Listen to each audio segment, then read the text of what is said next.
Hi and welcome back to Bike Speeds. This week we're going to upgrade this Cannondale from 10-speed 105 to 11-speed Ultegra. So we're going to replace the rear derailleur, the front derailleur, the chain set, the brakes and the shifters on this one. We're going to weigh all those components to see what the difference in weight is, and then we're going to take it out for a ride and see how it performs.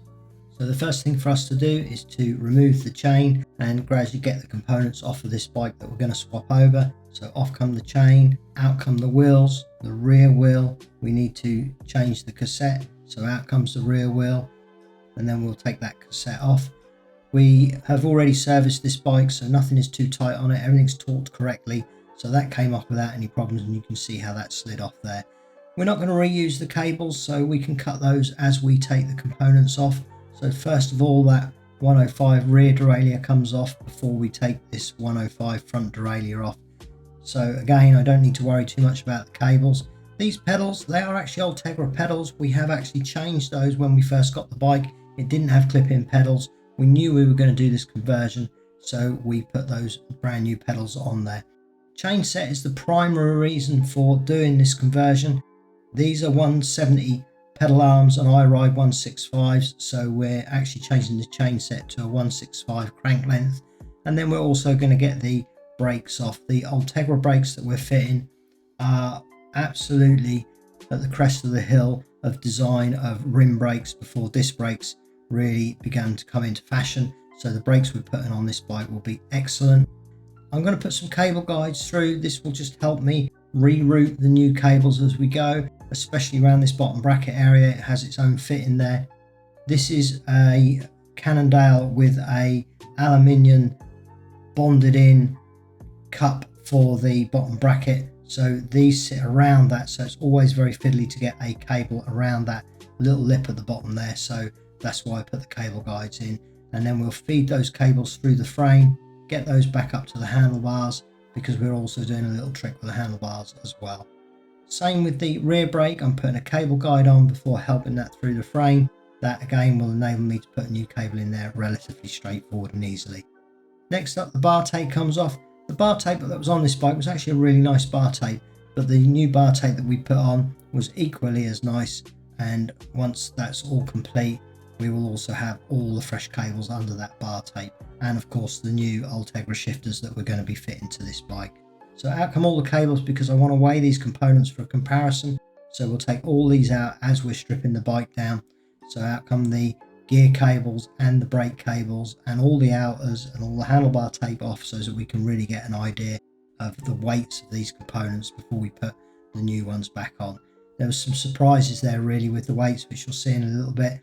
But I'm also replacing these handlebars. We're still fitting aluminium ones, but the new ones that we're fitting are considerably narrower than these. I've got quite narrow shoulders, so we want a narrower handlebar on there. And now we're going to weigh up some of these components. So you can see there the crankset at 504 grams and the new Ultegra one there, which is at 478.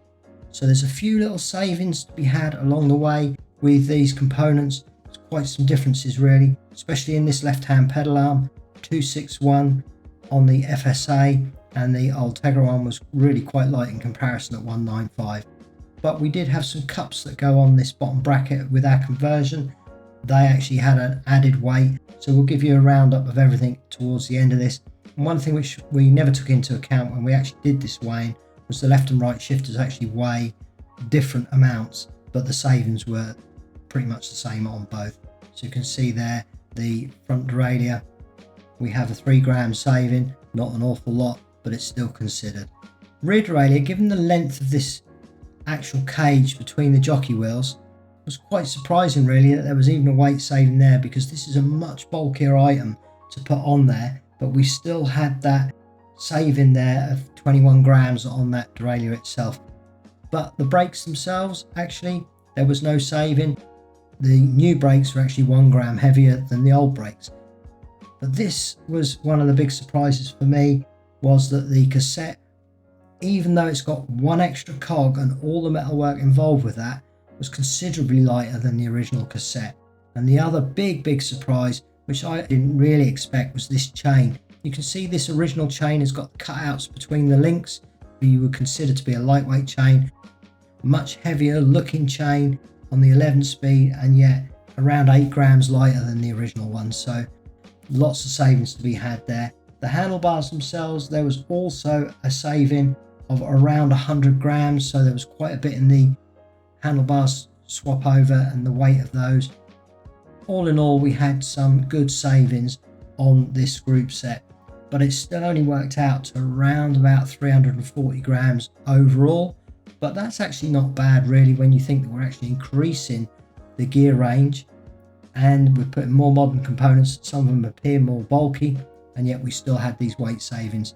So overall, the group set that we're putting on is lighter than the original one.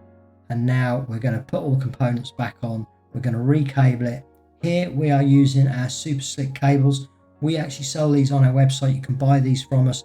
They're a very tightly wound stainless steel cable, very, very smooth through your fingers when you run your fingers across them. And we do these with outers as well, in kits or on their own, which you can buy on our website. So please do check us out. We always put the link in the description below for the website. It's a way that we finance the YouTube channel, so you can support us by buying your cables from us next time you're doing this. Next up, we're putting some nice heavy duty 3mm bar tape onto this bike. This was a lovely cushion feeling. The original bar tape was really nice on this bike, but when I held this in my hand, this is equally as nice as the original, so I'm quite happy with the bar tape we put on here. Now this little end here, I always try to make this so that it sits at the bottom of the bars so that you don't see it or feel it from the top of the bike. Same with the tape that I put on the end. I always cut that off so that it will sit at the bottom of the handlebars, and that is now nice. Next up, I'm using these adapters. This is a BB30A bottom bracket, which means it's 5mm wider than a standard BB30 bottom bracket width. And so when I put this in, you can see that the adapter on the right hand crankset is wider than this one on the left hand arm. But that was a way of getting the spacing nice. Because we've got this aluminium fitting inside this frame, I didn't want to press in an aluminium adapter bottom bracket. I felt that these were a better route to using the original bearings that were in the bike, but we may deal with those in due course and maybe put some ceramic ones in there. This was a nice free flowing bottom bracket as it was, and it had very little wear. So we've now got the 11 speed Ultegra chain set on there. This is post Shimano's recall inspection manufacturing numbers, so this one will be absolutely fine. We should have none of that delamination problem that there have been on some of the 11 speeds. This is post those product codes, so we're okay with that one. So on goes the front derailleur.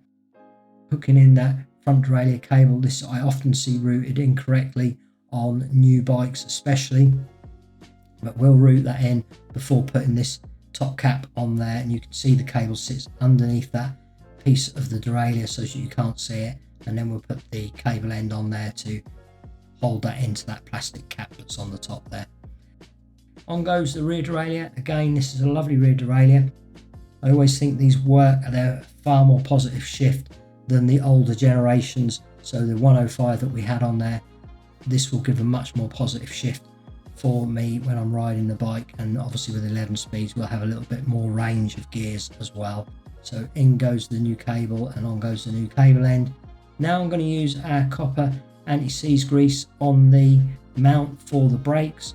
Again, those syringes we sell on the website with anti-seize grease in them, or a pack of 5 for the other servicing videos that we do. You'll see the way that we use those. But that's a nice anti-seize grease in there that will stop that mount going rusty within the frame, because you can't get the water between the two layers, and that will just stop it corroding away. So we also use a cable guide there. You saw to get the cable length the same on any cable that we're cutting for the brakes. So again, you'll see here, on goes the front brake, in comes the cable guide, cut that off. A nice simple way for me to get them all pretty much similar around the entire bike. And now I'm going to re-lubricate the free hub before I put the cassette on there. We put a little bit of grease on there, it will stop this bonding. Obviously cassettes come on and off quite regularly with your cleaning processes, so it's always good just to put a little bit of grease on there to help that come off the bike once it's due for a clean. On go the wheels now, brakes locked off, and we're beginning to get there with this bike, and we will now put on that chain that is actually considerably lighter than the original one. I hope you're enjoying this video. If you are, please do subscribe to the channel, drop us a like, tell us about your group set upgrades in the comments below, and if you've subscribed and hit the notification bell, you'll get to see all our videos. Next up, a little bit of a twist on the thumb adjuster there to help it into the gear 10 before I can then work up through the gears. Everything's fine there, but you'll see here quite a considerable adjustment to the B screw. This will give a much more positive shift if that's in the correct place. You can see there it goes up and down the gears nicely, and the front derailleur was actually perfect fresh out the box there. I've done the little adjustments when I fitted it and it was absolutely perfect. Test the brakes, make sure they're releasing nice and centrally on the wheel so they're not pulling the wheel one side or the other, central down the bike. Everything there is working perfectly, and now I can go through the bike with a torque wrench, torquing up all the components that we've swapped out. So things like the stem, where we've obviously swapped the handlebars, we need to make sure that everything here is absolutely spot on and at the correct tensions and torques. Same with the brakes, we've obviously fitted new ones, we've altered the brake pad position, so we need to torque that up as well to make sure that that's all correct. The mount, we want to make sure that's right, and obviously the pedals that we've took off the bike, we need to also make sure that they're nice and tight. Then everything will be perfect when I'm out on the road.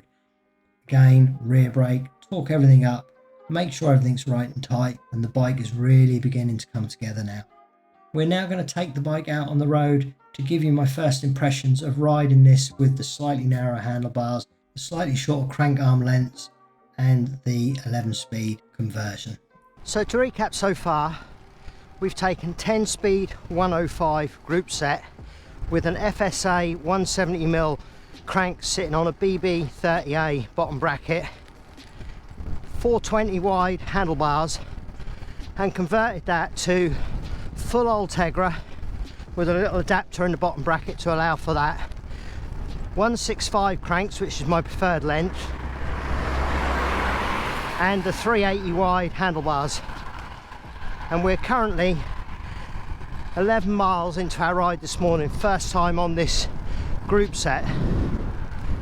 I have to say, I didn't expect the actual group set to make much difference to the ride of this bike, but oh my word, how far Shimano came between 10 speed and 11 speed. The actuation of the shifters and the sound is completely worlds apart from the 10 speed. The original 10 speed we had a 32 tooth large cassette on the rear. I've actually gone to 1128, so the extra gear and the tightening of the mid ranges means that each click on the shifter, you barely notice the difference in cadence and power. It's so smooth between the gears because the jump between the gears is less. It's worlds apart, I can't believe it really. And the sound is so much quieter than the old 10 speed, so much smoother. The shifters, they have a little bit of slack, so you're doing this all the time. I would say it's about 10mm of slack on both shifters before they actuate. I'm sure that's in the design, but especially on the little tags to drop a gear, it's I don't like that, but that is what it is. The 165 crank length is so much better for my knees. I've got very short legs and I feel really powerful, really punchy when I'm going through that punch. I really feel like I can push down on a pedal, really get some power in. The delivery is so much smoother for me, for my legs. That is a great improvement. And this cockpit on the 380 wide, instead of feeling like I'm out here on the handlebars, I feel nice and tight and compact. This frame was absolutely perfect for me. It's a 48cm frame, my sizing, nice short top tube. I like to punch and power on a bike, but this extra little tuck here, the shoulders are nice and comfy, especially with this previous shoulder injury that I have. It is worlds apart. The bottom bracket is working nicely with those adapters. We've got a 10mm adapter one side, and because this is the BB30A, 5mm adapter the other side. The bottom bracket is working perfectly. How that will last for wear, with them being slightly more inboard than standard Shimano bottom brackets, remains to be seen. But at the end of the day, I've got bike shop, so it ain't a problem. I can soon swap out a bottom bracket. So everything's working really, really nicely. I'm really, really pleased with the conversion we've done here. It's expensive in relation to the value of the bike, being a 10-year-old bike. All these components were around about the same price as the bike for me to buy and to fit. So it's an expensive conversion. But if you've got a 10-year-old bike and you're running 10 speed and it's getting a little bit worn and dated, maybe it's not actuating as it used to and such like, then the consideration of the cost of this is very, very small in relation to replacing a bike.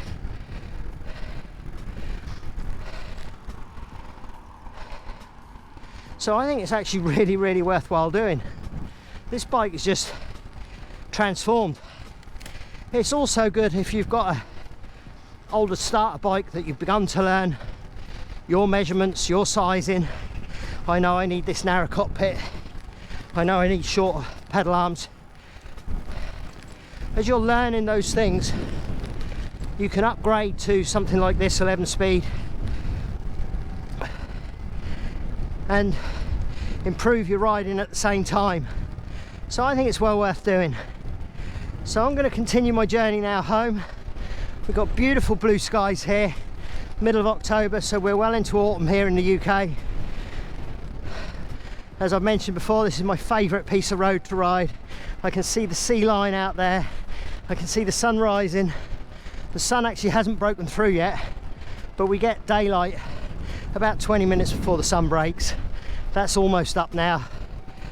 So I'm going to enjoy the rest of this ride home. I've thoroughly enjoyed doing this conversion. Well worth it. I hope you've enjoyed this video, and we'll see you again very, very soon. Bye for now.